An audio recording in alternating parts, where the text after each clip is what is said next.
ሰላም ወደ አድማጮቻችን፣ ይህ ያያ ስፖርት ነው። አርሰናልን በሚመለከት ባለፉት 2 እና 3 ዓመታት አከራካሪ የነበረውን ሀሳብ እንደ አዲስ እስቲ ምንወያይበት ይሆናል። በዚህ ፕሮግራማችን መድፈኞቹ ምን ያክል የዓለም ምርጥ ተጫዋቾች ከሚባሉት ውስጥ ይኖሯቸዋል ብለን እናየዋለን። እንግዲህ ባለፉት ዓመታት ይህ የዓለም ምርጦች የሚለው ወይም ወርልድ ክላስ ፕሌየር ናቸው ተጫዋቾች ናቸው አይደሉም የሚል አከራካሪ ሀሳብ እንደነበረ የምታውቁት ነው። እንግዲህ የነ ሮናልዲኒዮ የነ ቴሪ ዳንኤል ሮነሪ ክርስቲያኖ ሮናልዶ የነ ሊዮኔል አንድሬስ ሜሲ ወቅቶችን ካስታወሳችሁ ያኔ በዓለም እግር ኳስ በጣም ነፃነት ያለው ድሪብሎችን ጎሎችን በሰፊው የሚታይበት ጊዜያቶች እንደነበሩ የሚታወስ ነው። ነገር ግን ከቅርብ ጊዜ ወዲህ የተጫዋቾቹ ከዚህ ቀደም በነበሩ ተጫዋቾች ልክ ያለመሆናቸውን ተከትሎ የዓለም ምርጥ ተጫዋቾች የሚለው በየቦታ አይነታቻቸው ማለትም ለተከላካይ፣ ለማል ተከላካይ፣ ለግራ መስመር ተከላካይ የተባለ በእያንዳንዱ መስመር ላይ ለሚጫወቱ ተጫዋቾች እንግዲህ ተመድቦ ይታያል። ስለዚህ አርሰናል እንግዲህ አሁን ይሄኛው የዓለም ምርጥ ተጫዋቾች ናቸው ስንል በአጠቃላይ ውጤታቸው ሳይሆን በየመስመሮቻቸው በዓለም ላይ ቢጠሩ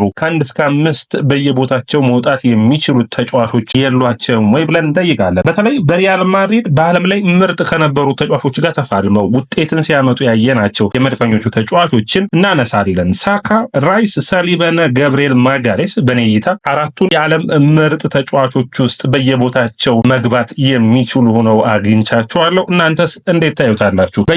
በየመስመሮቻቸው ውስጥ እንግዲህ ጥሩ ብቃታቸውን እያሳዩ ይገኛል። የመጀመሪያው እንግዲህ የሚሆነው እናንተስ ምን አስተያየታችሁ ይኖራችኋል? በእነዚህ የትኞቹ ተጫዋቾች በዓለም ምርጥ የመስመር ወይም የአጥቂ የመከላከል ተጫዋቾች ውስጥ መካተት አለባቸው ብላችሁ ታስባላችሁ? ሁለተኛው የሚሆነው ከነዚህ ተጫዋቾች ውስጥ ደግሞ ትንሽ ዝቅ ብለው ወደዚህ እየተጠጉ ያሉ ተጫዋቾች አሉ። አንደኛው ራያ ነው ግብ ጠባቂው፣ ቤን ዋይት፣ ጁሊያን ቲምበር እና ማርቲን ኦዴጋርድ እዚህ ጋር መካተት የሚችሉ ይመስለኛል። ቶማስ ፓርቴ እንግዲህ ከእድሜ አኳያ ካልሆነ ሌላኛው ተጫዋቹ ነው መነሳት የሚጠበቅበት ነው። የእናንተን አስተያየት ትፈልጋሉ ደርማቻችን። ሳካ፣ ራይስ፣ ሳሊባ፣ ገብርኤል ማጋሌስ የትኛው ተጫዋች በእናንተ ከዓለም ምርጦች ተጫዋቾች ውስጥ መካተት የሚችል ተጫዋች ነው ብላችሁ ታስባላችሁ? ኮሜንት መስጫ ቦክስ ላይ አስቀምጡልኝ። የኔን አስተያየት ከዚህ በመቀጠል የማቀርብላችሁ ይሆናል። ደርማቻችን ይህ ያያ ስፖርት ነው። ላይክ፣ ሼር፣ ኮሜንት፣ ሰብስክራይብ ማድረጋችሁ ትርሱ። ከዛ ውጭ ጆይን በማድረግ የያያ ስፖርት ቤተሰብ ይሁኑ። የመጀመሪያው እንግዲህ የሚሆነው ስለ ቡካዮ ሳካ እናውራ። ባለፉት 2 ዓመታቶች ውስጥ ከፍተኛ የሆኑ ለውጦችን ካመጡ ተጫዋቾች ውስጥ አንዱ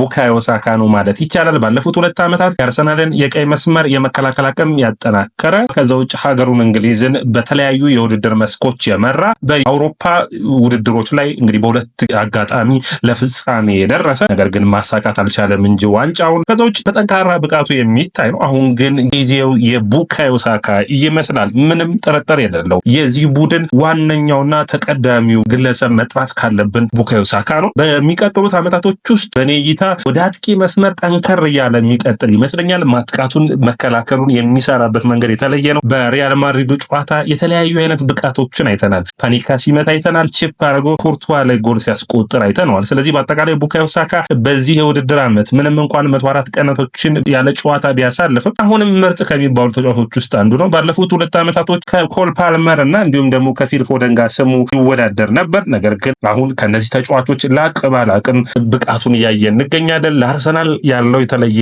ፍላጎት ያለው የተለየ ድጋፍ በጣም መታየት የሚጠበቅበት ይመስለኛል። ይህ ተጫዋች አስደናቂ ብቃቱ ላይ እንደሚገኝ ቁጥራዊ መረጃዎቹም ያሳያሉ። አሁን ደግሞ በትልልቆቹ መድረኮች ላይ ብዙዎቹ ሲጠይቁት የነበሩት እውነት ይህ ተጫዋች በባርሴሎና፣ በነ ሪያል ማድሪድ፣ በነ ባየር ሙኒክ በቻምፒዮንስ ሊጉ በሚፎካከሩ ቡድኖች ላይ ይህንን ብቃቱን ያሳያል ነበር። ነገር ግን አሁን በሚገባ እያሳየ ይገኛል።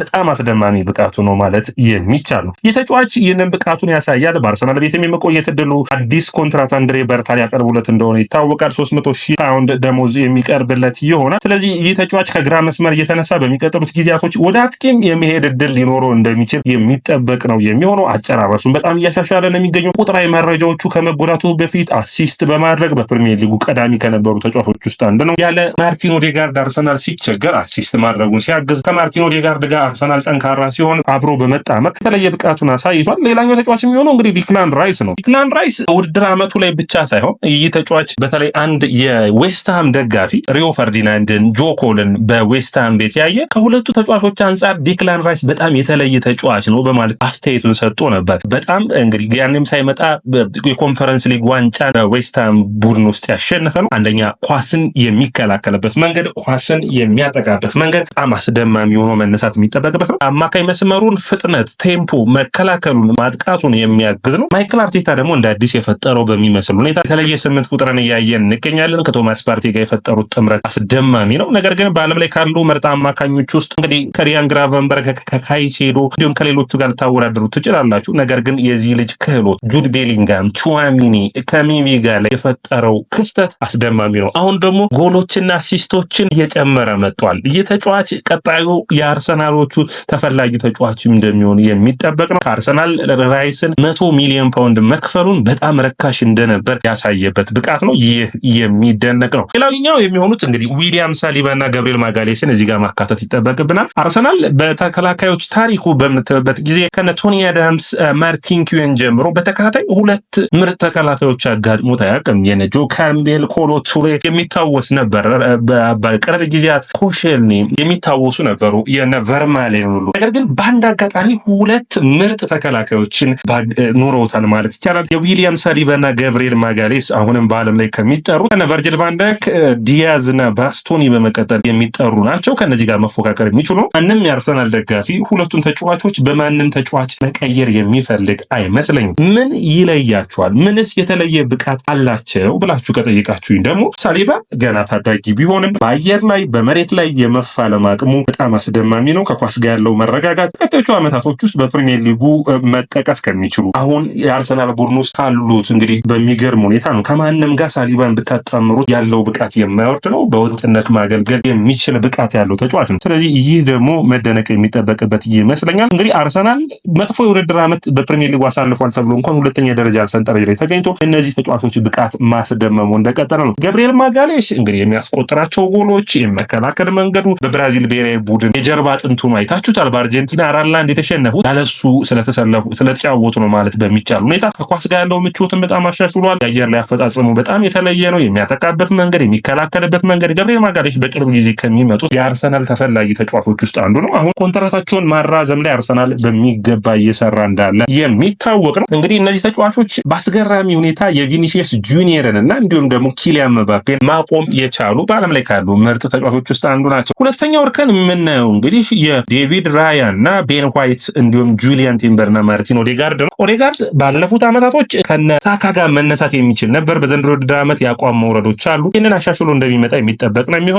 ነገር ግን ይህ ጁሊያን ቲምበር የሚባለው ተጫዋች ግን በጣም የተለየ ነው። ዳልማቻችን የቀኝ መስመር በዓለም ላይ ካሉ ምርጦች ውስጥ እንግዲህ ዳኒ ካርቫሃል መጎዳቱ ነው እንጂ ከዳኒ ካርቫሃል ጋር መፎካከር የሚችል በጣም ሌላኛው የአርሰናሎች ከአያክስ አካዳሚ ያመጡት ምርጡ ተጫዋች ነው። በኤሲኤል ጉዳት ተቸግሮ ነበር። በዘንድሮ ውድድር ዓመት ባርኮላን ቪኒሲየስ ጁኒየርን አቁሟል። ካራቫስኬሊያ ደግሞ በቀጣይ የሚፋለም የመሆን አቅም አለው። ዴቪድ ራያ በዘንድሮ ውድድር ዓመት በሁለት የሚባሉ አላ ይሄ አንደኛ አስቀርተ ሁለተኛው ኳሱን ሲመቱት ደግሞ መልሶ የተተፈውን ኳስ በማስቀረት 4ና 5 ያሳየን አስገራሚ ግብ ጠባቂ ነው። በጣም ፈጣን የሆነ ሪያክሽን ያለው ነው። ከኳስ ከእግሩ ያለው መዋሃድ በጣም የተለየ ነው። ቤን ዋይት ምንም እንኳን አርሰናል በጉዳት ቢያጣውም ይህንን ተጫዋች በመከላከሉ ረገድ የአርሰናል ጥንካሬዎች ከሆኑ ተጫዋቾች ውስጥ አንዱ ቤን ዋይት ነው ማለት ነው። ስለዚህ ሌላኛው የሚደነቅ ተጫዋች ነው። እነዚህን ተጫዋቾች ጠርተን ግን ቶማስ ፓርቴን ሳንጠራ ብንጨርስ በጣም አስቸጋሪ ነው። አርሰናል በቅርብ ጊዜ ካስፈረሟቸው ምርጥ ተጫዋቾች ከሚባሉት ውስጥ ኦዚሎ፣ ቢሚያንግ፣ ሳንቼዝን ማንሳት ትችላላችሁ። ዲክላን ራይስ እና ቶማስ